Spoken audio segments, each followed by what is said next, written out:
Instead, she perfected the art of surviving on her own. Without the help of a pride, this lioness had to adapt. When she hunts, the combination of patience, power, and speed is spectacular.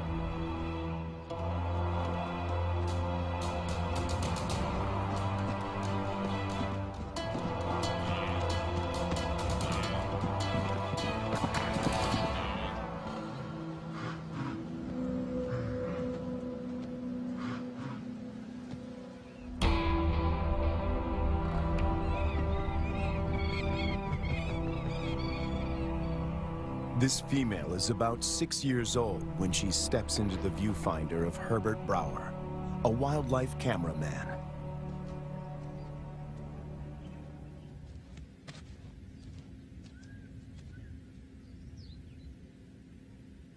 She'd been rarely seen, and if then only at a distance. But suddenly there she was, right in front of our eyes. Herbert is captivated by her and returns to the floodplains of Luwa year after year. It comprises 3,600 square kilometers and borders Angola in the west. The bank of the Zambezi floodplain marks the eastern boundary of the park. People living here tell Herbert that the lioness has been alone for many years. They call her Lady Luwa.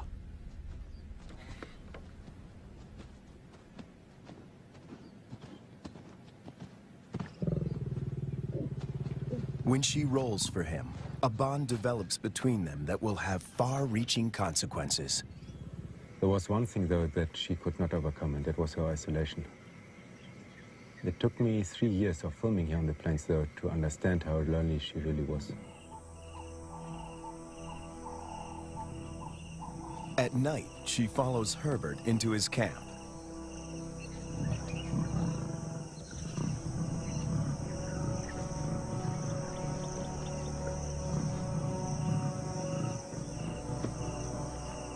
He would never expose himself to wild lions on foot, but he instinctively knows that she means him no harm.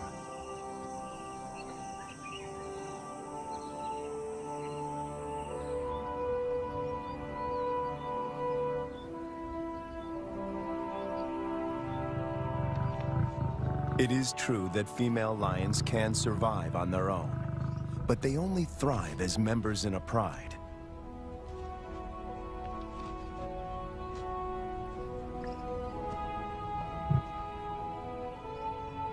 Is it possible to find Lady a mate?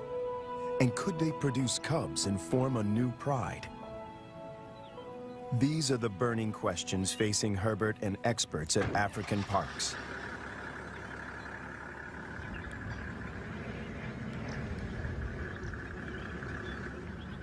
Craig Reed, a manager at African Parks, and veterinarian Dr. Ian Parsons face a dilemma. Reintroducing a full pride of lions into Luwa could cause havoc. If one cow is killed or one person attacked, the local population would be up in arms. If they find her a mate, she will hopefully teach him and their cubs to stay away from cattle and people. The project is even more viable if she can transfer her impressive hunting skills. It takes 4 years of detailed planning to get the project off the ground.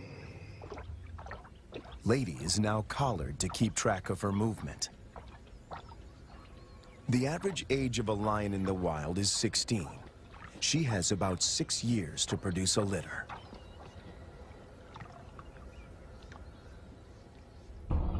To find a mate for Lady, the team goes to neighboring Kafue National Park. Audio recordings of lionesses lure the males.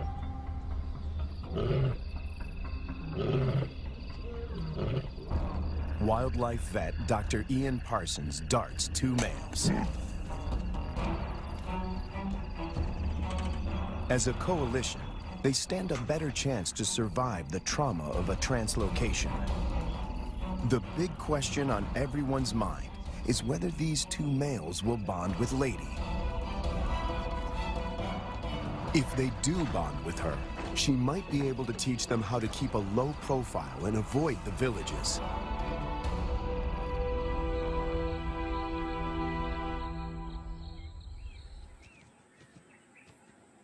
The two lions wake up in an enclosure, or a boma, right in the middle of Lady's core territory.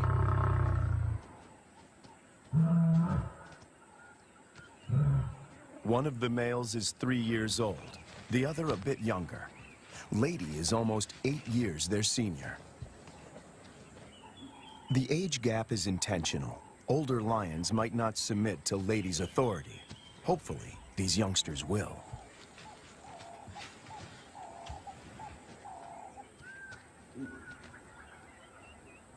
This is the first time in years that Lady has set eyes on her own kind. She keeps watch as the two males familiarize themselves with their new home. The first piece of the puzzle falls into place. But then, disaster strikes. On the 5th day in the boma, they escape. Finding themselves in a strange environment, they could take fright and bolt. To Herbert's relief, he finds them a few hundred meters from the enclosure. Lady's response is odd. She rolls to show them she is not a threat, but she doesn't approach them. The males are aware they are in her territory. Everything is new. It's going to take time to adjust. Before she leaves, Lady marks the territory with her urine. It's a strong message. She's the landowner. They are the squatters.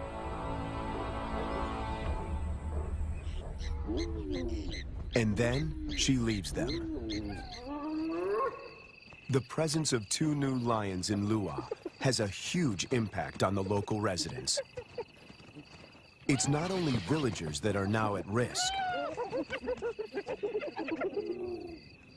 The arrival of the 2 lions jeopardizes the hyena's position of power.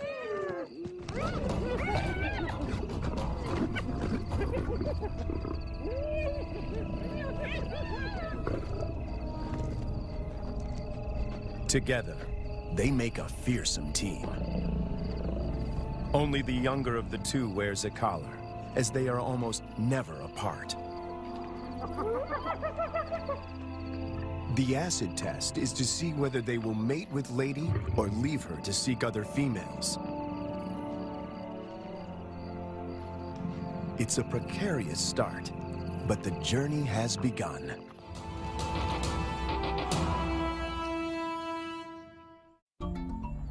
Almost 3 years go by without incident. It's November, the beginning of the rainy season. Thousands of wildebeest pour into Lady's territory. The males are hardly recognizable. They are now almost 6 years old, and their bodies are beefed up, their manes more pronounced. After all this time, they're still together and have bonded with Lady, who seems to be doing all the hunting.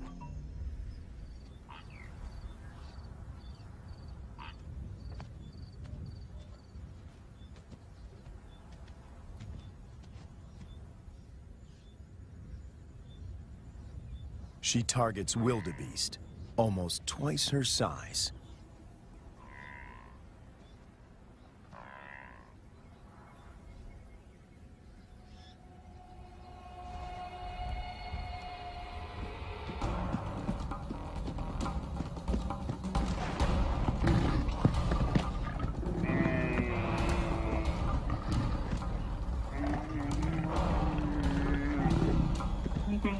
With a powerful bite to the neck, she suffocates her quarry. It's all over in minutes. The meat from a small calf could keep her going for a few days, but she's not hunting only for herself.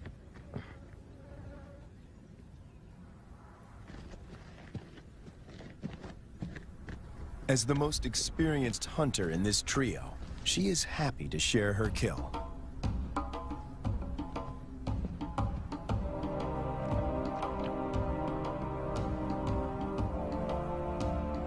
The fact that she allows the males to join her, and that they don't chase her off the carcass, is significant. Eating together is the first building block of a pride.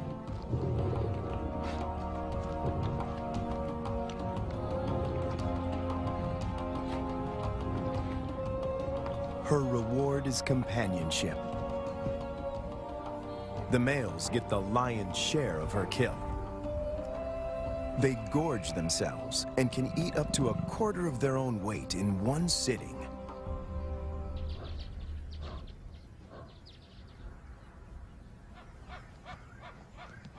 For the first time, Herbert sees the two males compete. It is the younger of the two brothers that emerges as the dominant male.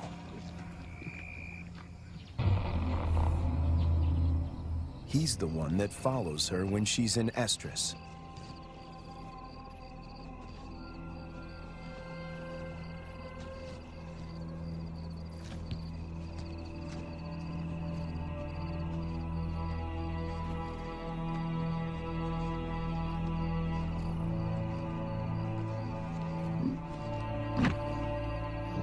He grimaces, curling back his lips to expose an organ in the back of his mouth that picks up faint chemical pheromones.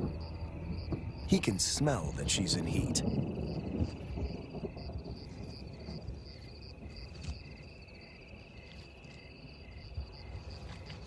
It's the dance Herbert has been waiting to film for years. The brother watches from the sidelines. Lady stays receptive for several days and copulates frequently. Both males stick to her like glue.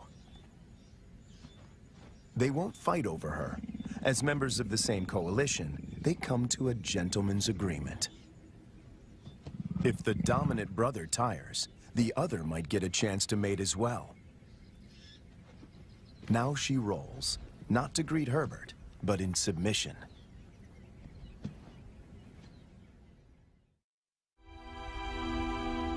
When Herbert returns a year later, there are still no cubs.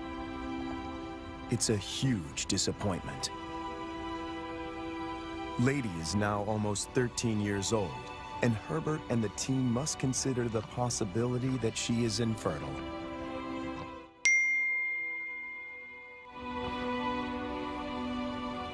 If that's the case, the males might leave her and start roaming, looking for other females to propagate their bloodline. And that will bring them in direct contact with villagers.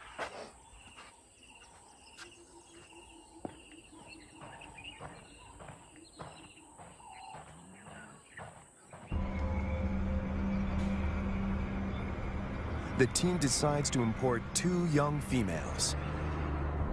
And that takes them back to Kafue.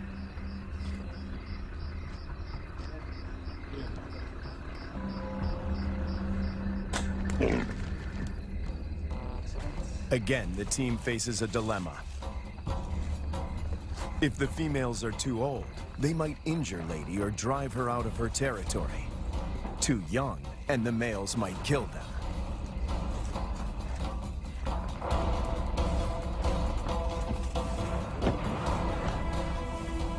Dr. Ian Parsons oversees the translocation.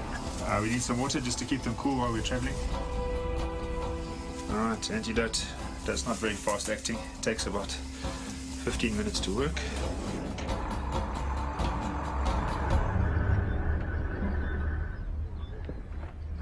Tranquilized and blindfolded, the 2 females begin their journey to Lua. Their arrival is coded in irony. The tribe settled here more than 100 years ago on the orders of the first king to protect the wildlife.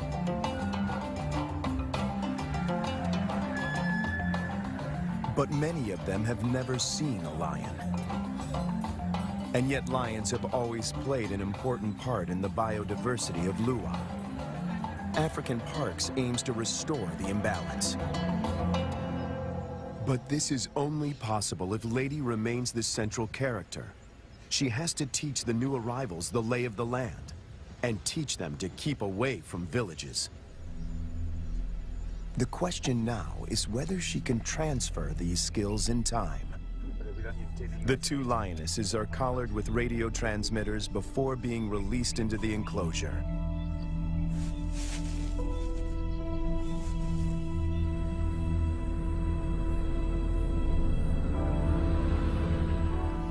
Lady's world is about to be turned upside down once again. To Herbert, she seems sad and confused. She turns her back on the boma and heads north.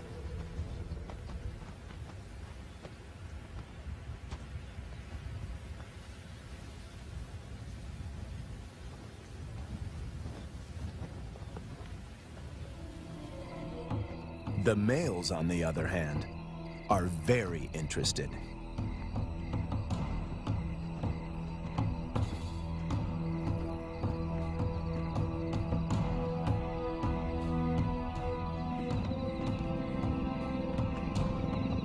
These two lionesses are barely 20 months old and still cub-like.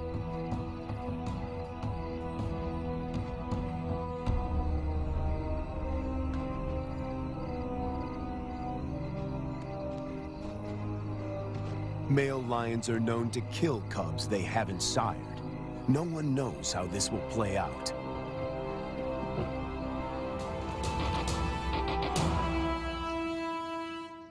After 3 days, Lady makes a U-turn and returns to the fenced-off boma.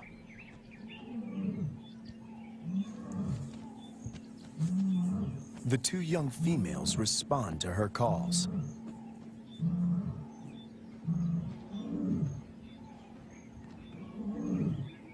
The connection between Lady and the cubs is immediate. She engages.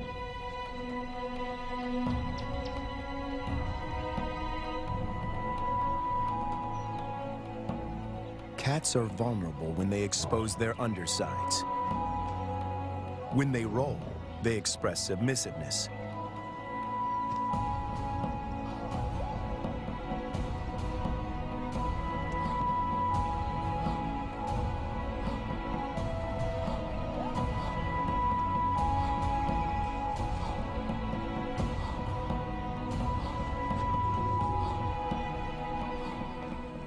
But trouble is on the way.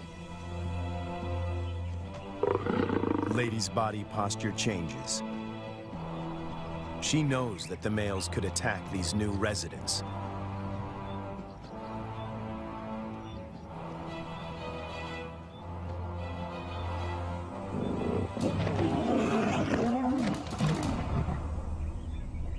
Ears back, every muscle contracted. She puts the males in their place.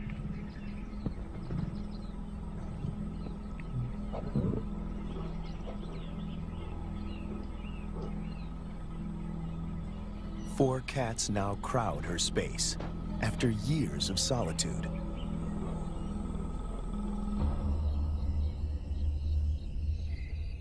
When the males were in the boma, Lady disappeared for days. But now she is intrigued by the cubs. She keeps constant vigil. The electrical current that runs through the fence is non-lethal, but does give a sharp jolt. Lady is clever. She discovers a broken wire and tries to gain access where the circuit is breached.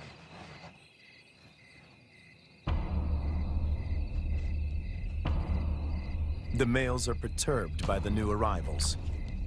But before they get any ideas, Lady asserts herself. The balance of power might have shifted, but she's still in control.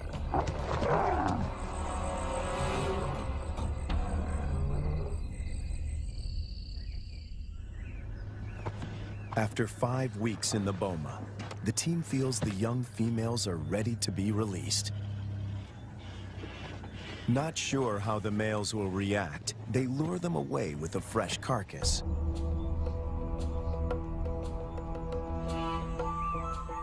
The young cubs have also not been fed for a couple of days.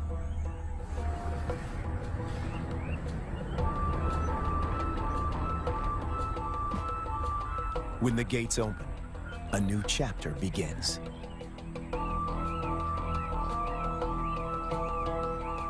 Lady is first on the scene. The cubs have spent more than a month in the boma to adjust. The question now is whether this newly forged bond will hold when they step through the gate.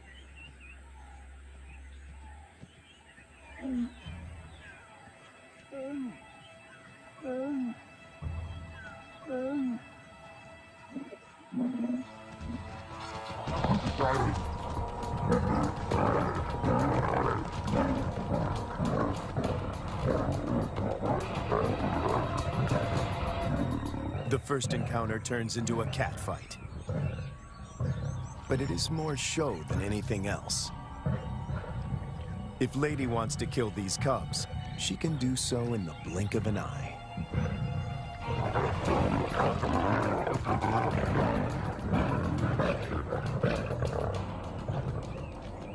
The first contact might seem aggressive, but it plays out according to plan. Lady is doing exactly what the team hoped for. She accepts them in her territory and establishes her dominance.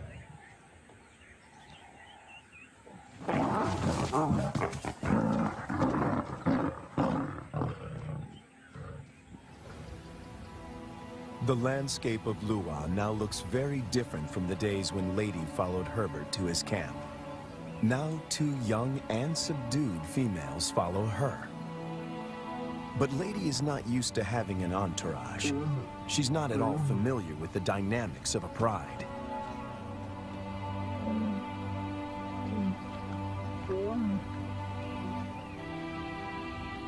Now that she has her freedom back, she does the unexpected. She abandons them.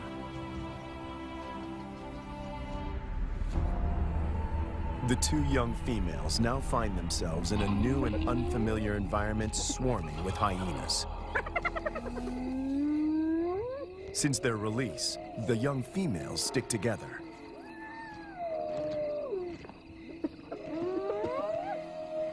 But their lives are in real jeopardy.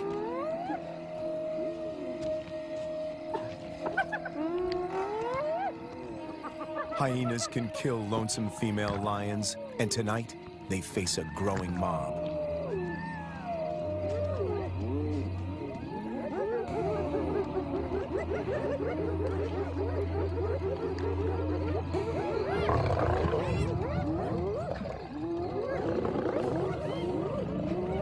In no time, the newcomers are surrounded by a hungry and ferocious clan.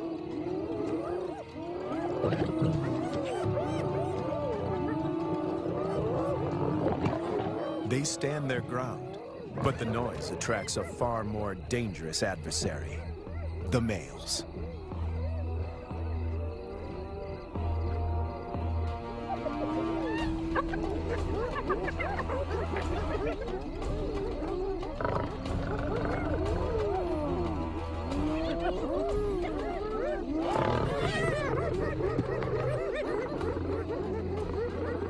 The 2 brothers have finally tracked down the youngsters in the wild, and Lady is nowhere in sight to protect them.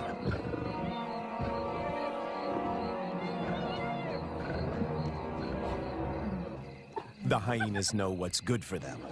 En masse, they retreat.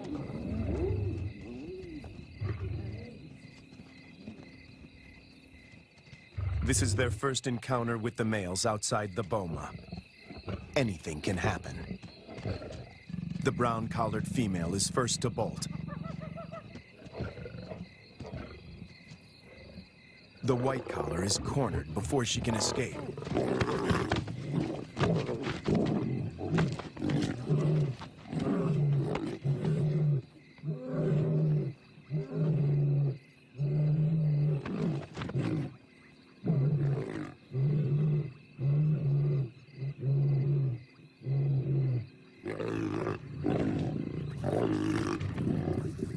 2 against 1. The odds are not in her favor.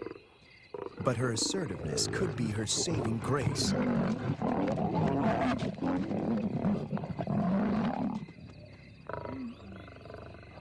At the right moment, she crouches in submission.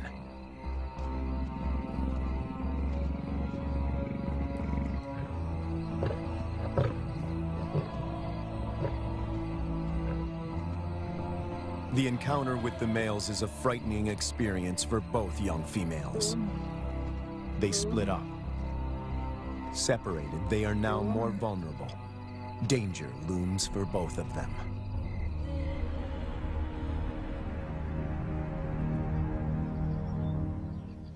The team manages to track down the females, and they are reunited.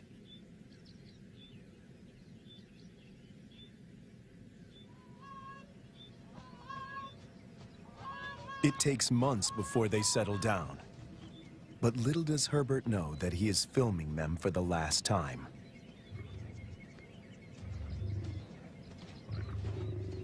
The next day, the brown collar is gone.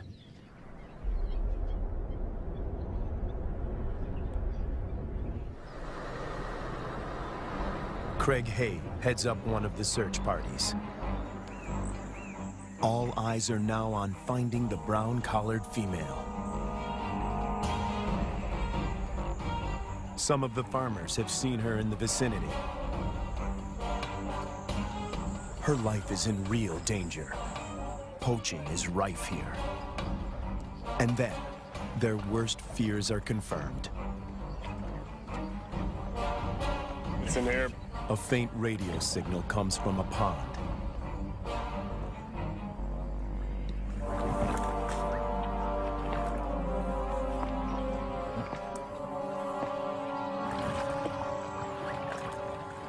Guys, I got it. It is the brown collar. It's been cut.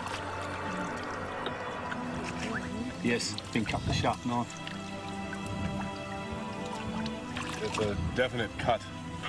You see, so someone found the lion and threw this in. Or killed the lion. Killed the lion and threw this in. The mood is one of despair.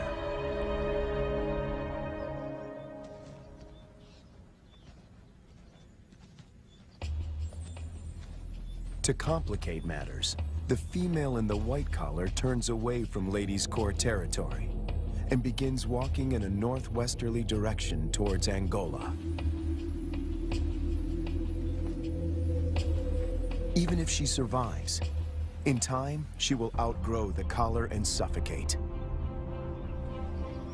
The dream to establish a pride in Luwa begins to unravel. In an unexpected twist, the males follow the white-collared female to Angola. The further they move away from Ladies' Corps territory, the less influence she has in keeping them out of danger zones.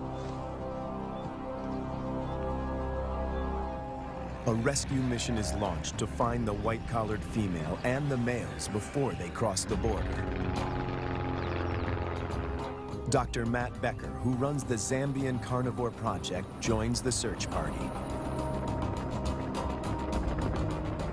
He spots the white-collared female a few kilometers from Angola. They dart her.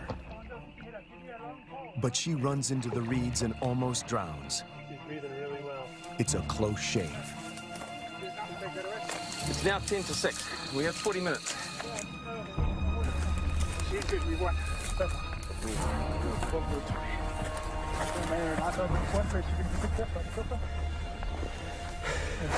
sure it doesn't have their nose. It's gonna be windy. The rescue mission is tricky. The small helicopter can barely lift her, and the ground team must help before the pilot manages to get his precious cargo airborne.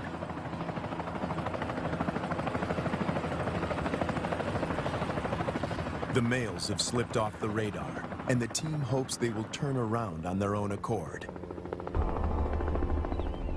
Meanwhile, more drama unfolds close to the boma. Lady is darted. The plan is to put her in the boma with the surviving female to try and forge a stronger bond between them.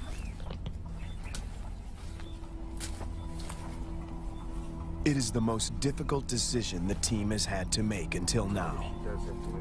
Lady has never been deprived of her freedom. She gets a quick medical checkup and a new collar. The young female, tranquilized, is already in the boma.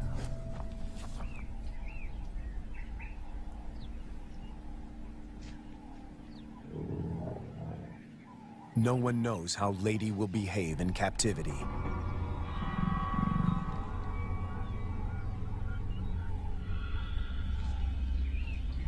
Locked up and frustrated, she could turn violent and kill the youngster. A power struggle is inevitable.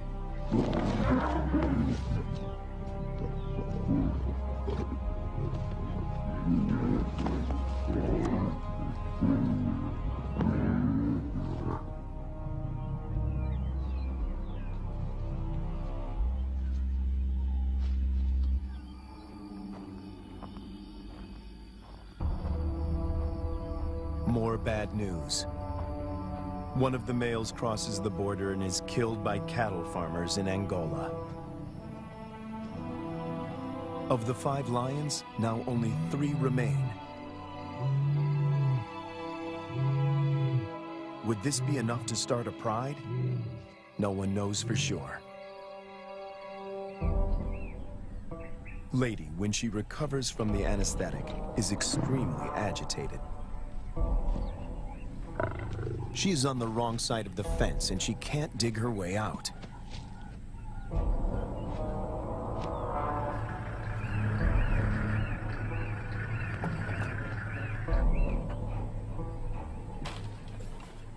The young female, on the other hand, is familiar with the enclosure.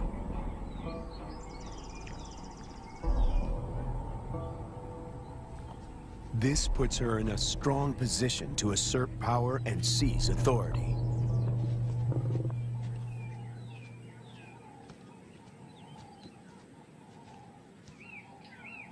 Clearly upset, Lady seeks refuge in a tree. Herbert thinks this elevated position is her attempt to retain control.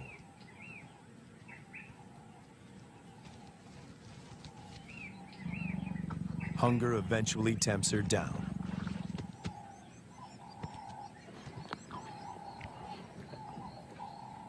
For Herbert, it's difficult to watch. This is a situation which I never thought would happen, is that Lady would need to be put into the boma. Now, she's been roaming free for all her life, which is probably about 13 years, 14 years, and now she needs to be locked away. It's good, Lady. The tree becomes a central prop in this battle of wits between these 2 cats.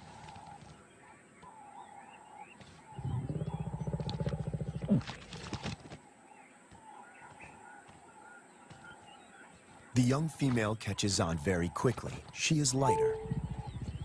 If height is of any consequence, she can go higher.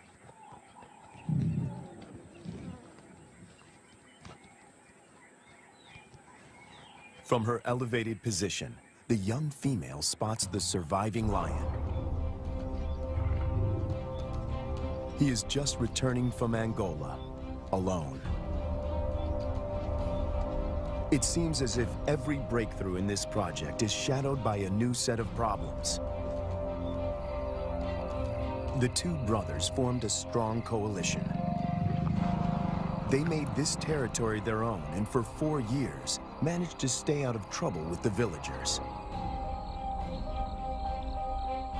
The hope of establishing a new generation of lions now resides with the survivor.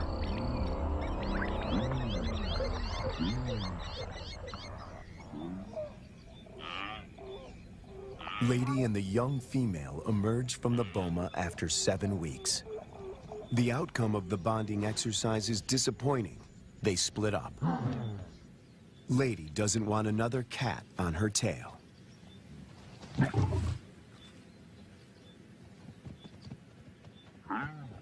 But the time in the boma did benefit the young female. It gave her time to mature. She doesn't see the male as a threat anymore.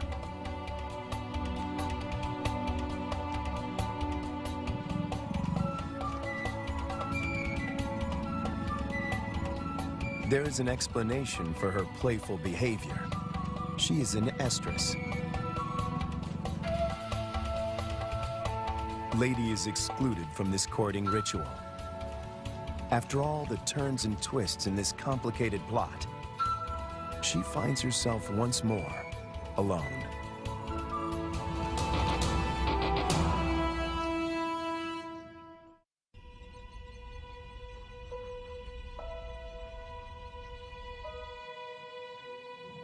After hunting alone, the young lioness returns to the male. She is ready to mate. The project is one step closer to reaching its goal. The male will sire the next generation. But what about Lady? Will she be part of this new pride? It somehow seems sad and tragic if she is now excluded. And on cue, she disappears.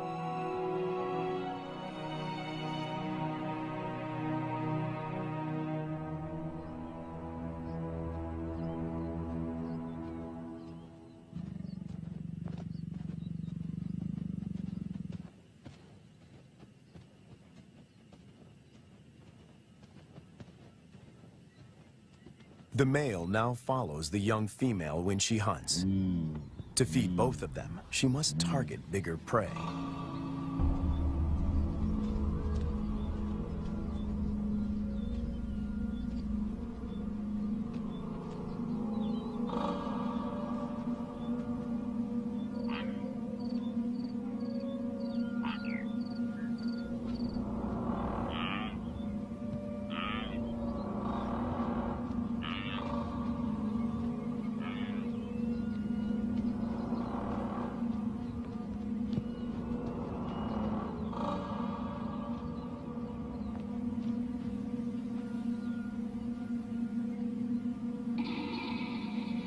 The male is not helpful. His overeagerness spoils the hunt.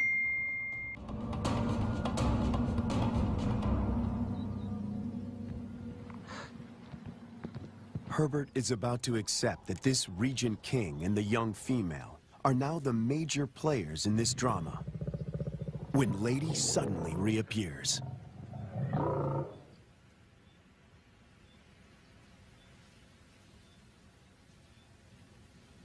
The young female watches the reunion from a distance.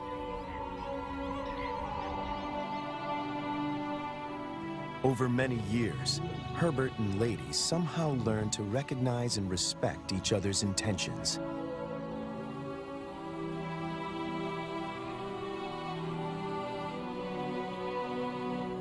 When she looks at him now, he feels he can almost hear her asking, "Is this what you wanted?" In the presence of the male, Lady lies down with the young female. This is what a pride looks like.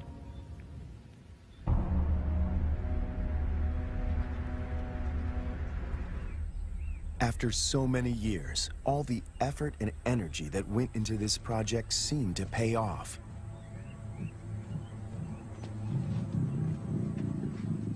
The young female frequently mates with the lion in Lady's presence.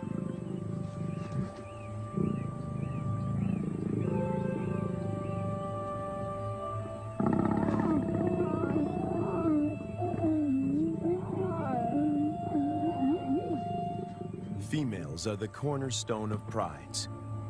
They form strong bonds and hunt together. The male's instinct is to protect them, and his drive is to breed.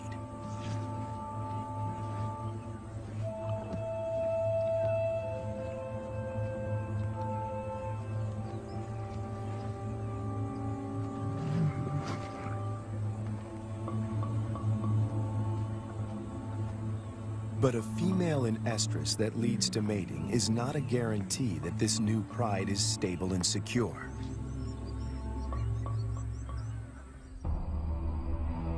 Hunting together is the final test.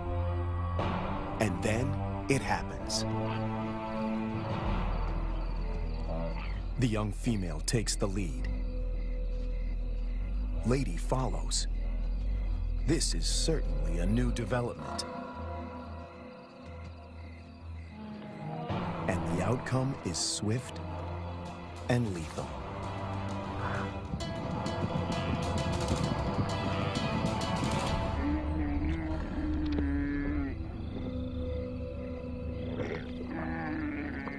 In all his years at Luwa, this is the first time that Herbert films Lady not hunting on her own.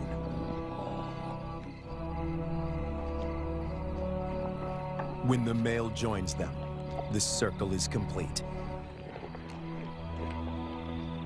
The air is full of promise.